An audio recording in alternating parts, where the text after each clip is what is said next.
Welcome to Blizzard Fire. We hope this video helps fire up your solution. You start by verifying the kit, reagents labeled GH and KH, syringes, and the color chart.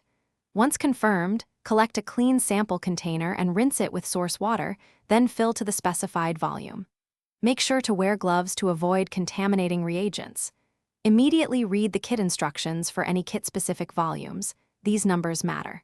Prepare a flat surface and good light, because color comparison is essential. Now you're ready to perform the first titration step precisely and confidently. You'll perform titrations for KH and GH sequentially. Start with KH. Add 1 drop, swirl, and watch for the color shift. Record the drop count when the endpoint appears. Once done, rinse and repeat for GH on a fresh sample or as instructed. Keep lighting and swirling technique consistent so results are comparable. Inconsistencies give misleading values. If you need precision, perform duplicate tests and average the drop counts. Make sure to convert drops to ppm using your kit's conversion table after counting. You finish by converting recorded drop counts into GH and KH units using the kit's chart, then log date, time, and temperature for future comparison.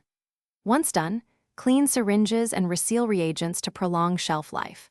If a color change is ambiguous or inconsistent, make sure the sample wasn't contaminated and redo the test with a fresh sample and fresh drops. Poor lighting or expired reagents often cause errors. Keep one troubleshooting tip in mind. When in doubt, repeat the test for confirmation. Thanks for watching. If you found this helpful, don't forget to like and subscribe.